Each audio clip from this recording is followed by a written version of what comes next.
Bonjour, je vous retrouve aujourd'hui avec une petite vidéo test de produits. J'avais envie de tester ces encres-là, les FW.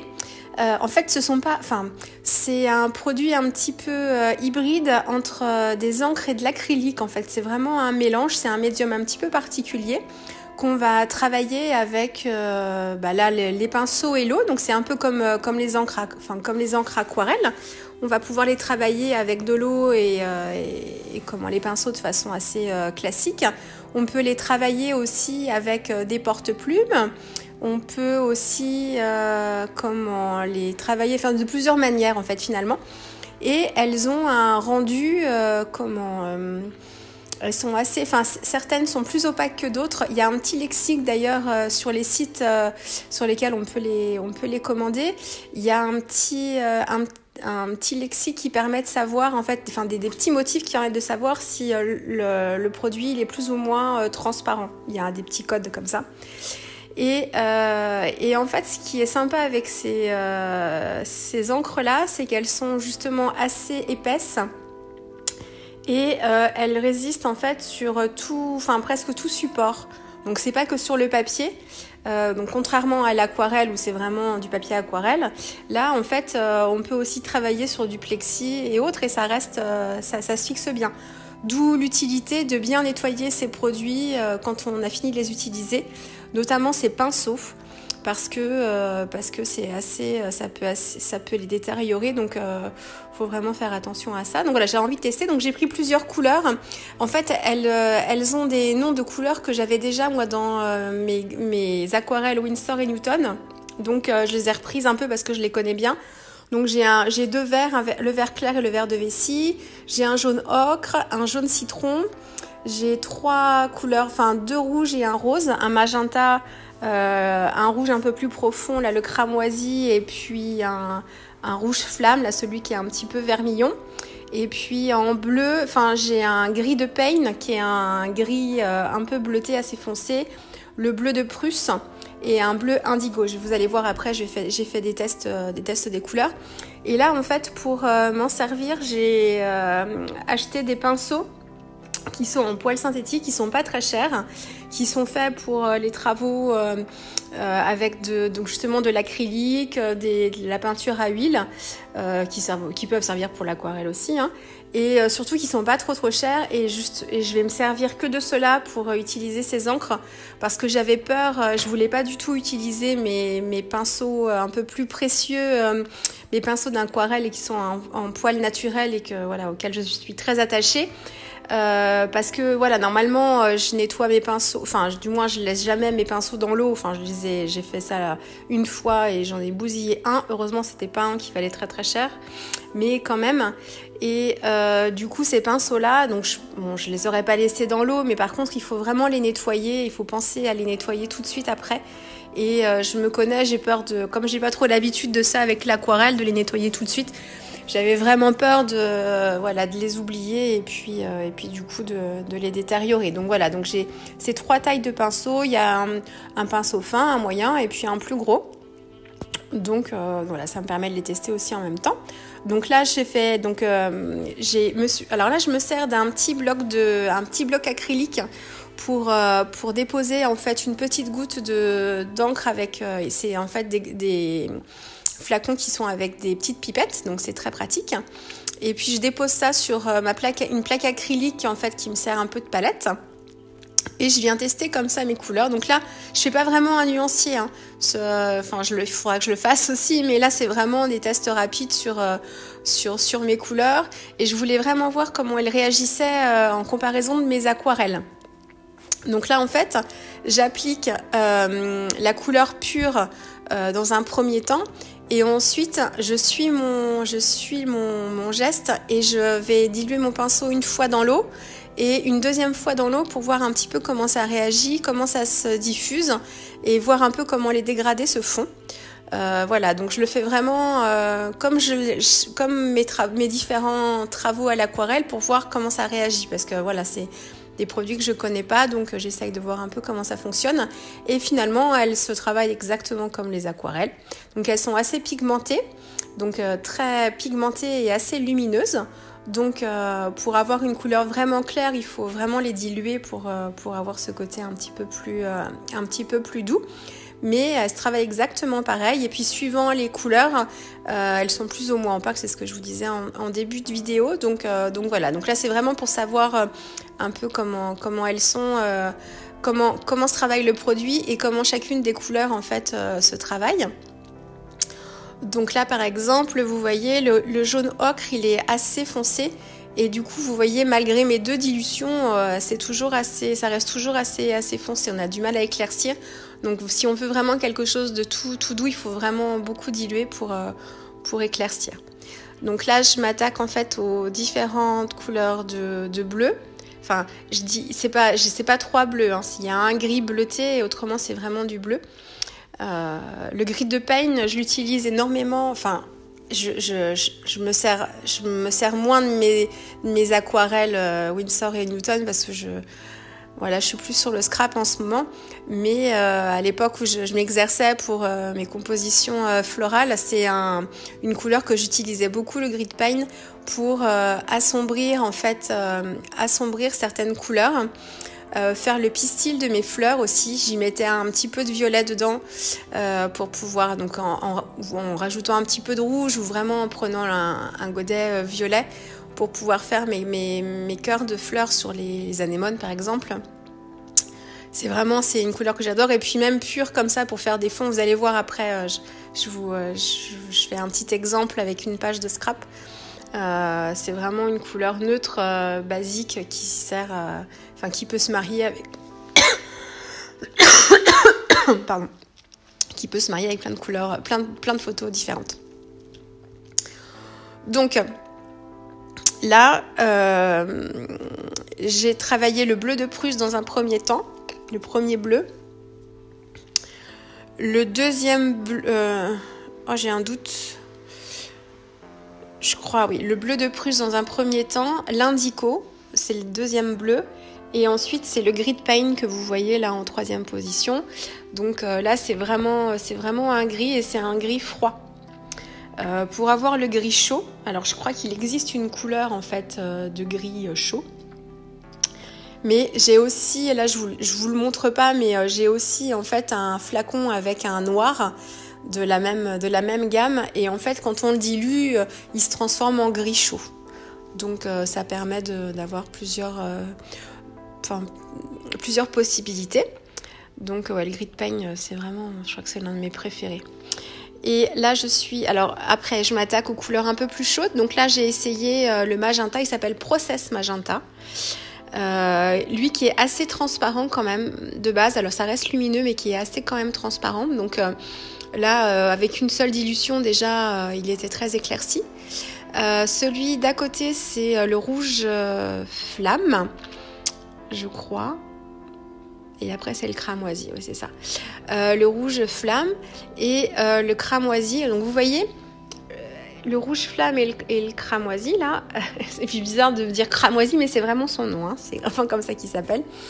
Ils sont assez proches l'un de l'autre. Par contre le cramoisi il est plus opaque et du coup il est plus intense en termes de couleur. Et là c'est pareil, pour l'avoir un peu plus clair, il faut vraiment beaucoup diluer. Donc là c'est mes petits essais de couleurs et de dégradés pour voir un peu comment ça réagit. Et puis là je tente d'autres exercices. Là j'ai commencé à faire un rond en fait juste avec de l'eau, et ensuite j'ai appliqué le jaune pur et l'ocre jaune pur de chaque côté, et en fait je les rejoins au milieu pour voir un peu comment les couleurs fusent ensemble et voir un petit peu le mélange que ça peut faire. Donc là je l'ai fait juste avec cette forme de rond. Et puis là, je vais m'attaquer, alors je vais faire à peu près le même exercice.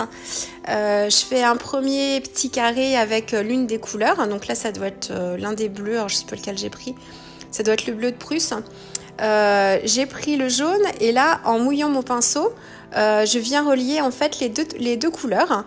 Et ça va me permettre de voir quel dégradé de couleurs j'obtiens quand je les mélange. Donc c'est ce que je vous montre avec mes petits doigts là. Quand j'ai plus de bleu que de jaune, ça me donne un bleu vert très profond. Et quand j'ai plus de jaune que de bleu, ça me donne vraiment un vert comme citron vert, quoi. Un petit peu comme le vert clair que j'ai aussi dans le flacon. Donc ça permet de voir un petit peu les différentes nuances de couleurs que vous avez quand vous mélangez deux couleurs ensemble. Et là j'ai fait la même chose, je pense que c'est le Grit Paint avec le magenta. Et voilà, je les ai reliés juste avec de l'eau. Et puis ça me permet de voir un peu comment ça fuse. Donc là en fait, comme j'utilise une couleur très très foncée, presque noire avec le Grit Paint, ça me donne un mélange de couleurs qui est assez foncé. Par contre, on voit quand même une petite subtilité dans la nuance et on voit que ça tire un peu vers le violet. Parce que dans mon Grit Paint, je pense que j'ai un peu de bleu. Enfin, je pense, mais j'en suis sûre. Et du coup, le bleu avec le rose, ça me donne ce côté un petit peu violet. Donc voilà, ça c'est pour mes petits essais. Et puis là, en fait, j'ai mélangé deux couleurs de orange. Enfin, j'ai mélangé un orange et puis un jaune pour voir un petit peu les différentes nuances. Et en fait, je suis vraiment conquise par ce produit-là parce que ça me permet d'avoir vraiment des couleurs assez intenses que je peux éclaircir malgré tout, mais qui restent quand même très lumineuses. Et au séchage, elles sont aussi... alors, elles se ternissent comme pour une aquarelle, mais je trouve qu'elles gardent quand même... elles se ternissent, mais il y a quand même toujours ce petit côté lumineux assez sympa. Franchement, je suis convaincue du produit. Alors, ça remplacera pas mes aquarelles, hein, c'est des produits qui s'en rapprochent, mais qui sont quand même complémentaires. De mixer les deux, je pense que ça peut être sympa. Et alors là, je fais un autre essai. J'ai juste pchité un petit peu d'eau sur mon papier. Et ensuite, j'ai ajouté juste une petite, avec la pointe de mon pinceau, un petit peu de couleur. Et je trouve que c'est super lumineux comme couleur. Ça se diffuse très très bien, assez vite d'ailleurs aussi. Et c'est vraiment trop beau. Enfin, je trouve en tout cas, le résultat me plaît. Et là, je fais un dernier test. Donc, c'est la technique que j'utilise beaucoup pour mes fonds de page. J'ai mis un peu de couleur sur mon plastique avec un pchit d'eau et ensuite j'ai retourné mon plastique directement sur le papier. Et là, je viens renforcer en fait là où c'est encore humide avec la couleur un peu plus pure. Donc là, c'est un Grit Paint avec le bleu de Prusse, je crois. Et voilà. Et vous voyez, ça fait vraiment... ça fait comme de l'encre, de l'encre de Chine qu'on viendrait travailler comme ça. Je trouve ça, j'aime vraiment beaucoup le résultat. Donc là, je vais vous proposer de la réalisation d'une petite page en fait avec ces produits-là. Je m'étais imprimé un petit stock de photos récentes là. Je savais pas encore quelle photo j'allais prendre. J'étais partie sur un fond coloré rouge orangé, mais c'était vraiment trop vif pour moi. Enfin, j'ai pas l'habitude de scraper sur des fonds qui soient aussi colorés. Du coup, je suis repartie sur une base. Donc vous voyez mes petits essais sur le côté là, mon petit bout de papier blanc, c'était mes essais de couleurs. Donc là encore c'était assez dilué, à la limite mon fond aurait été comme ça m'aurait moins gêné, mais je l'ai vraiment fait très concentré en couleurs et du coup c'était trop vif pour moi, ça me convenait pas. Du coup dans ce petit morceau de papier, j'ai fait des petits poissons. Je n'ai pas perdu, vous allez voir après. Là, je commence par... là, ce sont des tampons mots en fait de Florilège que j'ai tamponnés avec de la Versa fine, je crois, directement là, c'était sur un basil lisse. Et puis là, j'ai tamponné mes petites maisons et je viens les coloriser justement avec ces encres-là, les encres FW, pardon. Donc vous voyez, ça me donne vraiment des motifs. Là, je les ai assez chargés en pigments aussi, mais j'aime beaucoup. Je trouve que ça, c'est pas tout à fait pareil que l'aquarelle en termes de rendu, franchement. Là, j'ai mes colorisations. Et puis, en fait, sur une plaque de plexi, donc contrairement à ce que je vous ai dit en début de vidéo, j'avais dit, il faut pas laisser sécher. Enfin, il faut vraiment nettoyer ça rapidement, sinon ça part plus. Alors. Oui, effectivement, une fois que ça sèche, c'est pas comme l'aquarelle, il suffit pas de remettre de l'eau. Ah oui, il y a ça aussi. Il suffit pas de remettre de l'eau dessus pour que ça se retransforme en aquarelle. Hein. Donc ça veut dire qu'une fois, là c'est pareil, une fois que vous travaillez vos fonds, une fois que le motif est sec, ça ne bouge plus. Alors qu'avec l'aquarelle, même si vous remouillez un peu par-dessus, bon, c'est censé rester à peu près... ça va pas se rediffuser vraiment beaucoup, mais ça travaille encore un petit peu plus. Ça, vous pouvez faire des auréoles, voilà. Donc ça peut être aussi sympa, hein, ça dépend de ce qu'on recherche. Vous voyez la couleur intense que ça fait, hein. J'adore. Par contre, avec ces encres-là, une fois qu'elles sont sèches, ça ne bouge plus. Donc, vous pouvez retravailler, tout remouiller, mettre de l'eau dessus, ça bavera pas. Il n'y aura pas d'auréole, ça reste vraiment tel quel. Et du coup, quand ça a séché sur ma plaque de plexi, effectivement, quand j'ai passé ma lingette avec de l'eau, quand j'ai passé ma lingette, ça n'enlevait rien. Par contre, j'ai juste eu besoin de gratter un petit peu avec mes ongles pour que ça s'en aille. Hein. Donc, c'est pas non plus... j'ai pas fichu en l'air ma plaque de plexi, j'ai réussi, là vous voyez je l'avais nettoyée, bon il n'y a pas de souci, hein. Mais c'est pas du tout comme l'aquarelle une fois que ça sèche. Donc là sur ma petite page, j'ai donc réalisé ma tâche comme je le fais d'habitude avec mes aquarelles. Je suis venue retravailler un petit peu pas mes bords, pas forcément les bords, mais les endroits qui restaient humides. J'ai remis un petit peu de couleur un petit peu plus intense. Et j'ai pchité un petit peu d'eau aussi pour... Excusez-moi. J'ai flouté un petit peu... j'ai rajouté des petits pchits d'eau pour flouter un petit peu les bords aussi et que ça donne une diffusion en fait de la couleur un petit peu différente. Ensuite, j'avais tamponné un motif texte avec de la Versafine grise. Et en fait, je suis venue pour le tamponner que partiellement, je m'étais fait en fait des petits masques avec du papier brouillon que j'avais déchiré pour pouvoir tamponner vraiment là où je voulais et que ça fasse pas forcément des motifs des contours bien définis. Donc là, je continue. Sur ma photo, j'ai en fait, donc c'est notre petit côme de dos qui s'en va vers la mer avec son petit poisson Nemo à la main là en plastique. Et du coup, j'ai une petite touche de orange avec ce poisson là. Donc, je vais en ajouter en fait du orange avec la colorisation de ces mêmes petites maisons. Donc, je les avais colorisées en bleu, là, je les colorise en orange.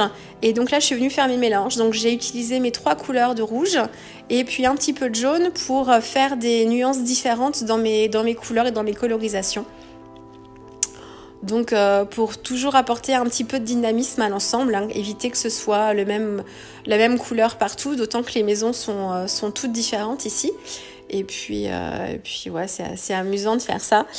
Donc là, je prends mon temps pour... Bon, là, j'ai accéléré quand même pas mal, hein, mais ça prend un petit peu de temps. Mais moi, c'est une partie que j'aime bien faire. Ça me détend toujours autant. Donc voilà, je trouve ça rigolo.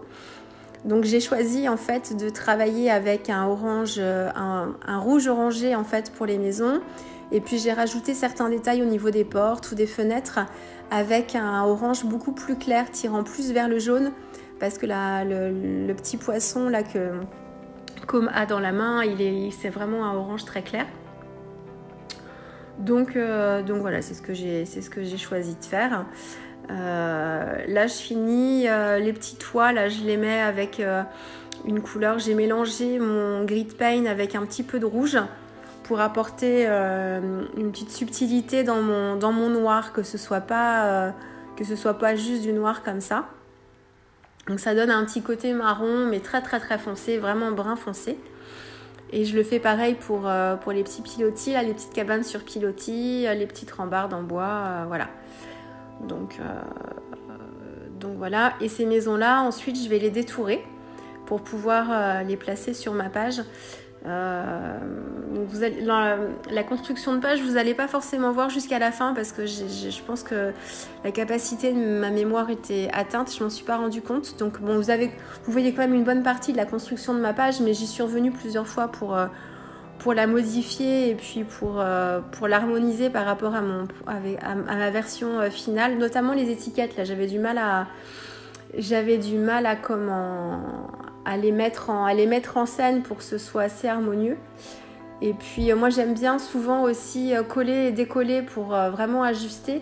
Et en fait la petite étiquette qui est argentée là d'Ephemeria, elle est autocollante, alors c'est un côté très pratique Par contre, une fois que c'est collé, et du coup, j'ai pas eu quelques soucis, mais après, j'étais vraiment contrainte d'utiliser, une fois qu'elle a été collée, voilà, j'ai essayé de la décoller, mais c'était pas possible. Voilà, j'étais contrainte de faire avec, donc j'ai essayé d'équilibrer ma page, même si l'étiquette placée comme ça ne me convenait plus. Et puis là, en fait, je me suis rendu compte que j'avais tamponné un petit peu trop haut et du coup, j'avais plus forcément d'encre et de taches à cet endroit-là et je trouvais que c'était déséquilibré. Donc, j'ai recommencé un peu ma tâche en haut pour que ce soit plus harmonieux encore. Et puis voilà, j'ai aligné mes petites maisons. Donc voilà la version finale. Vous voyez ma petite pêcherie là-haut, enfin mon petit retour de pêche comme je l'appelle, ma petite guirlande de poissons, voilà, là-haut que je trouvais rigolote. Et puis j'ai rajouté quelques petites gouttes de gesso aussi pour finir l'ensemble. Donc voilà pour cette petite vidéo test de produit. J'espère que ça vous aura plu. Je vous remercie je vous retrouve de plus en plus nombreuses sur ma chaîne. Et voilà, je suis vraiment ravie. J'espère que mes vidéos vous plaisent. J'espère que j'arriverai à maintenir un rythme assez soutenu. Alors peut-être pas autant, là j'en ai fait plusieurs d'affilée. Il n'y en aura peut-être pas aussi souvent, mais de façon régulière quand même, j'espère. Voilà, écoutez, je vous dis à très vite. Et puis bon scrap. Au revoir.